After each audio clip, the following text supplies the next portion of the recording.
अस्सलाम वालेकुम दोस्तों, कैसे हैं आप सब। उम्मीद करता हूँ खैरियत से होंगे। दोस्तों मैं आज मौजूद हूँ गुलिस्तान जौहर ब्लॉक 15 में।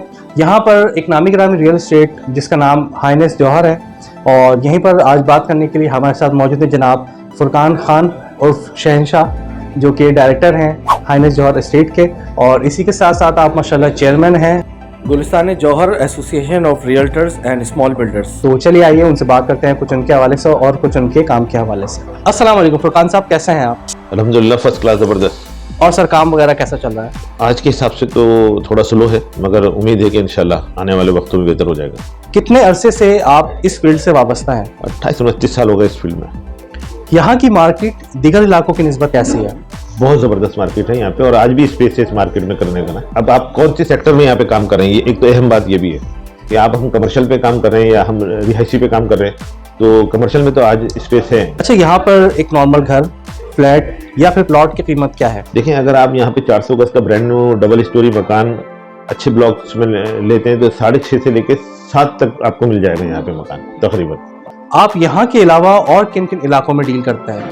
स्कीम 33 है, मेमार है, मतलब जहाँ आप हम समझते हैं वो काम है तो वहाँ हम कर लेते हैं। यहाँ पर बिजली, पानी, गैस और सेवरेज जैसे मसाइल मौजूद हैं? मसाइल तो कोई नहीं है यहाँ पे, सिर्फ है तो रोड नहीं है बस इस वक्त। ऑनलाइन प्रॉपर्टी पोर्टल्स के आने से आपके काम में कितनी तेजी देखने में आई? बेहतरी आई। जो यंगस्टर्स हैं, जो काम करने वाले लोग हैं ना, मगर जो पुराने लोग हैं, जो मैं समझता हूँ कि 20% जो रियल एस्टेट एजेंट है, जो जिनको सीनियर कहना चाहिए, ठीक है जी, वो इन चीज़ों को ना देखते, ना उनको इतना कोई ऑपरेट करना आता है। 1-2% होंगे, मगर वो भी इस तरीके का काम नहीं करते। उनका फॉर्मेट जरा अपना मैनुअल है कि वो कहते हैं इस हाथ से काम करो तो इस हाथ को पता ना चले। आमतौर पर एक रियल एस्टेट एजेंट को लीज, सब लीज, वेरिफिकेशन और डॉक्यूमेंटेशन वगैरह के हवाले से सरकारी इदारों में क्या क्या मुश्किलात पेश आती हैं? बहुत मुश्किलात हैं। आप मिसाल के तौर पे कोई 10 करोड़ का मकान लेने जा रहे हैं तो आप एक नीचे सीढ़ियाँ उतरेंगे, एक किसी को पर्ची देंगे, वो बंदा जाएगा, वो आके बता देगा सही है, उसके कहने पे ही आपने चलना है। इदारे ने तो कुछ नहीं देना, तसल्ली देनी है, आप बर्बाद हो जाएंगे, उसने और तसल्ली देनी है, और आपको कोर्ट का रास्ता दिखा दिया जाएगा। बतौर chairman Gulistan Jauhar association of realtors and small builders, आपकी क्या क्या जिम्मेदारियां हैं?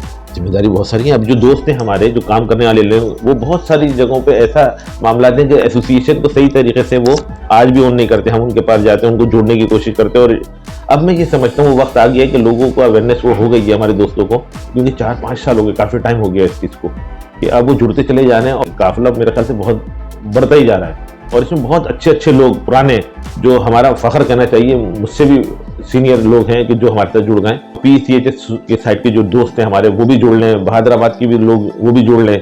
तो बहुत सारे इलाके ऐसे हैं कि जो हमारे साथ जुड़ते चले जा रहे हैं। कराची में जो रियल एस्टेट के हवाले से इतनी एसोसिएशंस वगैरह बन रही हैं, तो क्या उनको उनके मकासद भी हासिल हो रहे हैं, या ये सिर्फ कागज की हद तक ही महदूद है? अब हम अपने ही प्लेटफॉर्म से मजबूती से खड़े होते जा रहे हैं। जो हमारे हक और हुकूक है, उसकी लड़ाई कहना चाहिए शुरू हो चुकी है। 1.5-2 साल से तो हम लड़ रहे हैं उनसे अपने हक के लिए, और इंशाल्लाह आने वाले वक्तों में हम कामयाब भी हो जाएंगे। मौजूदा हुकूमत की रियल एस्टेट पॉलिसी से आप किस हद तक मुतमईन हैं? मैं मुतमईन नहीं हूँ, बाकियों को मैं कुछ कह नहीं सकता, क्योंकि इसमें बहुत सारे लूज बॉले हैं जो वो सही करना चाहते तो कर सकते थे, मगर उन्होंने करी नहीं है। एक फ्लैट, घर या फिर प्लॉट वगैरह लेते वक्त एक आम शख्स को किन बातों का ख्याल रखना चाहिए? सर, अगर किसी को भी कोई मकान लेना है, पहले तो वो ये सर्च करे कि मार्केट के अंदर अच्छे लोग मौजूद हैं। हर इलाके में कोई कमी नहीं है, सिर्फ आप सही लोगों तक नहीं पहुंचते। आपका तरीक़ेकार क्या होता है कि आप एक रेफरेंस पे लोग ज़्यादातर काम करते हैं कि यार ये मेरा जानने वाला है, ये मुझे कोई सही चीज़ दिला देगा, इसमें कोई मसले मसाइल नहीं होंगे। उसकी वजह से बहुत सारे एरर आ जाते हैं। अच्छा, वो भी न्यू कमर होता है, वो जब सही जगह पे नहीं जाता है तो वो अपने पैसों के लालच में कुछ गलतियां कर जाता है, जिसकी वजह से आपकी डील के अंदर जो है ना मसले मसाइल पैदा होते हैं। अगर आप सही लोगों को सर्च करके पहुंच जाएं उन तक, बहुत आसानी से ऐसा हो जाएगा और आप हैप्पी फील करेंगे। अच्छा, कभी ऐसा भी हुआ है कि एक ही मकान के 2 खरीदार हों और दोनों ही बजीदों के यार यही वाला मकान हमें चाहिए, तो ऐसी सूरत में आप क्या करते हैं? अब इसमें तो बात ये है कि जो ज्यादा पैसे देगा तो हम उसी को दे देंगे, ये तो हमारा राइट है ना। आमतौर पर बिल्डर्स और रियल एस्टेट एजेंट के दरमियान कैसे ताल्लुकात होते हैं? अच्छे ताल्लुकात नहीं होते, क्योंकि बिल्डर्स जो होता है उसका एक अपना जहन होता है, वो अच्छा नहीं समझता, रियल एस्टेट वाले को अच्छा एंटरटेन नहीं करता। वो 3 तरह के ब्रोकरों को फेस करता है। एक ब्रोकर वो होता है जो इसको जमीन दिलाता है, वो उसकी बराबरी की सतह पे होता है तो उसको अच्छा वेलकम करता है। दूसरा ब्रोकर जो कि पोजीशन के टाइम पे उसकी प्रोडक्ट तैयार हो जाती है, जो बिल्डिंग, तो जब उस वक्त खरीद और फरोख्त का सिलसिला शुरू होता है तो बिल्डर जो है ना उसको वक्फे वक्फे से शटअप कॉल दे रहा होता है। उसकी वजह ये होती है कि बिल्डर जो ट्रांसफर के पैसे ले रहा होता है वो कहीं 15 लाख है, कहीं 20 लाख है, कहीं 10 लाख हैं, तो लोग बड़े इरिटेट होते हैं और उसकी वजह से जो रियल एस्टेट एजेंट का काम है वो बहुत ज़्यादा डिस्टर्ब होता है। उसमें डेवलपमेंट के पैसे हैं, कहीं डेवलपमेंट के 25 लाख हैं, तो कहीं 30 लाख हैं, तो कहीं 15 लाख हैं, तो ये भी एक करार आता है जो उसकी डील मैच्योर नहीं होती। अच्छा, वो बिल्डर्स को बुरा कह रहा होता है कि ये सही नहीं कर रहे, ये इन्होंने धोखा दिया है। बिल्डर्स उनको ये कह रहा होता है कि यार इनकी वजह से मेरी चीज़ जो है ना मार्केट में सही तरीके से, जबकि होता ये है कि ये वो लोग हैं कि जिनको सही मानों में प्रॉपर्टी एजेंट काम सिखाता है। जब ये बना रहे होते हैं ना तो ये वैल्यू असिस्ट हमसे करते हैं। आज के जो बैंक वाले हमारे पास आते हैं तो वो हमारे लेटर हेड के ऊपर जो है ना उसके कहते हैं कि यार इसकी वैल्यू असिस्ट करके दे दो, तो उनका लोन अप्रूव होता है। तो उससे जो है वो असेसमेंट करते हैं और हमें मानते नहीं है, तो ये भी मुनासिब नहीं है। उनको ओन करना चाहिए और उनको एंटरटेन अच्छी तरीके से करना चाहिए बिल्डर्स को। अगर कोई पार्टी सौदा कैंसिल कर देती है या फिर बैक हो जाती है तो ऐसी सूरत में आप उसके टोकन अमाउंट का क्या करते हैं? मैं अपनी बात करता हूँ, हाइनेस से मेरा ताल्लुक है, हाइनेस एस्टेट हमारी है। यहाँ जो भी रसीद कटती है या टोकन होता है, हम अल्हम्दुलिल्लाह उसका टोकन फॉरफिट नहीं करते और उसको दे देते हैं। बाइज्जत तरीके से जो उसका पैसा है वो उस तक दे दिया जाता है। मार्केट में समटाइम ऐसा होता है कि लोग जो है वो फॉरफिट कर देते हैं पैसा, वो गलत तरीका है, वो नाजायज़ है। आने वाले वक्तों में प्रॉपर्टी के काम का क्या मुस्तकबिल नजर आता है? अब जो है ना काम रिफाइन होता जा रहा है। जो लोग अब आ रहे हैं, अब देखें एजुकेशन भी उस हवाले से शुरू हो गई है। पहले हम भी वकील को बहुत सारी चीज़ों को समझाते थे, अब वकील भी स्मार्ट हो गए। आने वाले वक्तों में और आसानी होगी। कराची जैसे शहर में एक आम आदमी के लिए घर लेना कितना मुश्किल हो गया है या फिर बना दिया गया है? घर कैसे ले सकते हैं आप? आपकी तनख्वाह अगर 10 लाख है तो आप एक 2 बेड DD का फ्लैट गुलिस्तान जौहर में ले सकते हैं। क्या आपकी तनख्वाह 10 लाख है? या आपके मोबाइल में 10 लाख तनख्वाह वाले कितने लोग हैं वो आप मुझे बताएं पहले, क्योंकि कोई भी फ्लैट इस वक्त 2.5-3 करोड़ रुपए से कम में बुक ही नहीं हो रहा है। जिना एवेन्यू के ऊपर 3 बेड DD भी जा रहे हैं तो 3.5 करोड़ रुपए का है। ठीक है जी, तो उसकी खुद ही 4 साल के फॉर्मेट पे आप अपने कैलकुलेटर पे मान लें तो आपको 7 लाख रुपए या 6 लाख रुपए की तो उसकी इंस्टॉलमेंट है। तो फिर वो जिसकी 10 लाख तनख्वाह होगी उसका एक स्टेटस होगा 3-4 लाख रुपए खर्च करने जैसा, तो वो भी खर्च करेगा और फिर वो फ्लैट लेगा 10 लाख वाला। ये बनता था गरीब के लिए, लो कॉस्ट के लिए बनता था। आज लग्जरीज में आ गया अपार्टमेंट जो है ना, एक तो ये बात। अच्छा, फिर कुछ जगहें ऐसी थी गरीब आदमी के लिए, लो कॉस्ट के लिए। 12 लाख रुपए की जो जगह थी जहाँ गरीब घर बनाता था सर छुपाने के लिए बाज़ेबत तरीके से, और जो कि गवर्नमेंट ने ही दी थी, वो जगह साफ सुथरी भी थी, वहाँ आज हम जैसे लोगों ने उनसे वो भी छत छीन ली है। वहाँ 60 लाख 55 लाख रुपए का प्लॉट कर दिया है 2.5-3 साल में। कैसा लगता है जब लोगों से इतनी इज्जत मिलती है, इतना प्यार मिलता है?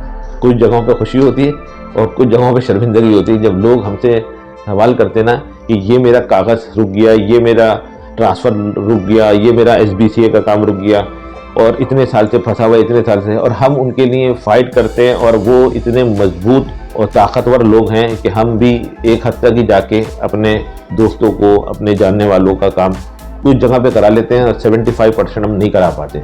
इतनी मसरूफियात के बावजूद फैमिली के लिए वक्त निकालना कितना मुश्किल हो जाता है? एक दिन है जुम्मे वाले दिन सब छुट्टी करते हैं, हम भी कर लेते हैं, तो उसमें जो काम होते हैं उसमें सोने का टाइम कम मिलता है, जो है काम का टाइम ज़्यादा होता है, घर की तरफ से प्रेशर ज़्यादा होता है। अच्छा, मैं ये चाहूँगा कि आखिर में आप हमारे नाजरीन के लिए कोई अच्छा सा पैगाम दें। जो भी लोग इस काम में आना चाहते हैं, जैसे मिसाल के तौर पे इस काम में लोग कैसे आते हैं और क्यों आते हैं, वो दूसरे को देखते हैं कि यार ये बहुत पैसे कमा रहे हैं, ये तो कल स्कूटरों पे होते थे, आज ये गाड़ियों में घूम रहे हैं, कल ये किराए के फ्लैट में रहते थे, आज ये महलों में रह रहे हैं। तो इसके पीछे काम है, उसके पीछे टाइम होता है, उसके पीछे बहुत सारी चीज़ें जुड़ी हुई होती हैं। मगर वो जो लोग ये देख के आ रहे हैं, तो मेरा उनसे खुदारा ये है कि भाई उनके 20 साल 30 साल 25 साल लगे हुए होते हैं, वो वक्त दूसरा था, आज का वक्त दूसरा है, एक तो वो ना देखें। आना चाह रहे हैं अगर इस फील्ड में, जैसे रिटायर्ड लोग होते हैं, बहुत सारे हैं रिटायर्ड लोग जो 1 करोड़ रुपए 80 लाख रुपए जिनको मिलते हैं, वो इस फील्ड में आ जाते हैं और वो जल्दी मैं कहूँगा आउट हो जाते हैं, तो वो गलत लोगों के हाथ में पहुँच जाते हैं, जिसकी वजह से वो और उम्र के इस हिस्से में होते हैं कि वो अपने हक के लिए फाइट भी नहीं कर सकते। तो वो सिर्फ लोगों को देख के मालूमात करके और जल्दी पैसा नहीं लगाना, इस काम में सोचें समझें, इस काम को सीखें, कागजात को समझें। अच्छा, कोई काम करना भी चाह रहे हैं अगर आप, तो पहले उसमें से किसी एक चीज़ को सिलेक्ट करें। ये मैंने सिर्फ अपार्टमेंट में अपनी ज़िंदगी गुजारनी है, या मैंने अपने प्लॉट्स में ज़िंदगी गुजारनी है, मकान बेचने, या मैंने कमर्शियल बेचना, किसी एक चीज़ को सेलेक्ट करें। मगर छोटे वॉल्यूम पे स्टार्ट लें, बड़े वॉल्यूम पे ना जाएं। बड़े वॉल्यूम पे जाएंगे वो काम ज़रा मुश्किल होता है, वो होगा नहीं, आप डिसाइडेड हो जाएंगे। मैं जनाब फुरकान खान साहब का इंतहाई शुक्रगुजार हूँ कि उन्होंने अपना कीमती वक्त हमें दिया। अगर आपको ये वीडियो पसंद आई हो तो इसको ज़रूर लाइक करें, शेयर करें और हमारे चैनल को ज़रूर सब्सक्राइब करें। साथ ही आप हमें फेसबुक पर फॉलो करना ना भूलें। कमेंट सेक्शन में अपनी राय से ज़रूर आगाह करें। हाइनेस जौहर के नाम से आपको एक फेसबुक पेज भी मिल जाएगा, जहाँ पे जाकर आप इनकी तमाम चीज़ें देख सकते हैं, एनालाइज कर सकते हैं। इजाज़त चाहेंगे। अल्लाह हाफ़िज़।